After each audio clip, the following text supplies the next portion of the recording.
Ayan, hello, amazing morning. So ngayon, i-discuss ko naman sa inyo yung mga rules. Syempre, may rules din tayo dito. And huwag kayong mag-alala kasi yung mga rules natin ay madadali lang naman. And yung mga rules na to ay ginawa namin para mapadali din sa iyo kung paano gagawin yung I am worldwide journey mo. 'Di ba? Pwede mo namang hindi sundin yung mga rules na to. Pero ito, yung mga rules kasi na to, ito yung magpapabilis sa iyo, yung magbibigay sa iyo ng mas magandang resulta.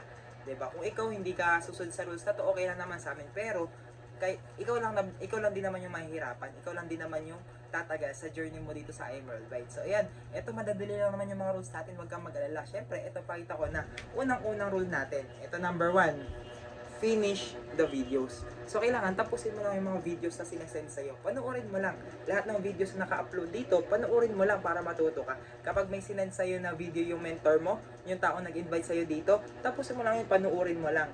And dun ka matututo. Diba? Ulit-ulitin mo lang na panoorin. Kahit na napanood mo na tapos sinend ulit sa'yo, panoorin mo lang.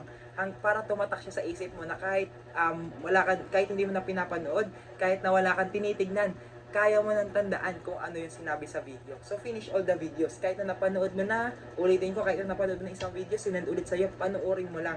Sinasend yan sa'yo para tumatak sa isip mo. Papunta yan sa subconscious mind mo. And pangalawa, second na rule natin ay be discipline. Maging disiplinado ka lang. Simple lang naman, di ba? Kasi ito, possible, baka send sa'yo na may isasend na video sa'yo yung mentor mo. May isasend sa'yo na YouTube link. Tapos ngayon sasabihin mo, mentor, napanood ko na po yung video. Pero hindi mo pa naman talaga napapanood. 'Di ba? So ngayon, sino yung mas mahihirapan? Sino yung mas magtatagal? Ikaw lang din naman mismo yung mas magtatagal. So maging disiplinado ka lang. Be disciplined.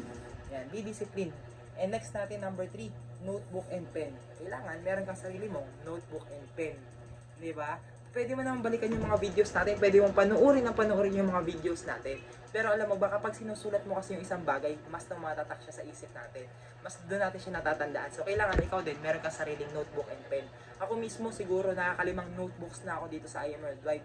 Kakapanood ko ng training, kaka-attend ko ng mga live training natin, ng mga modules. Sulat lang ako ng sulat, and unti-unti ko siya natutunan. Diba? And yun ngayon yung dinidiscuss ko din sa inyo. So ikaw din mismo, dapat meron kang notebook and pen. And number 4 natin, finish the tasks. So yan. So dito sa mga videos natin, minsan meron tayong mga tasks dito. Okay? Pagkatapos ng mga videos, meron akong mga tasks na ibibigay sa inyo para ngayon, nauunti-unti nyo rin ginagawa yung journey nyo sa I Am Worldwide. Madadali lang naman yung mga tasks natin. And alam mo ba, malalaman namin kapag hindi mo tinapos yung video or hindi mo pinanood yung mga videos natin. Kasi minsan sa pagitan ng mga videos, meron akong ibibigay na task, and doon namin malalaman kung nagawa mo ba talaga, kung talaga nanonood ka kapag tinapos mo yung mga task na binigay namin sa'yo.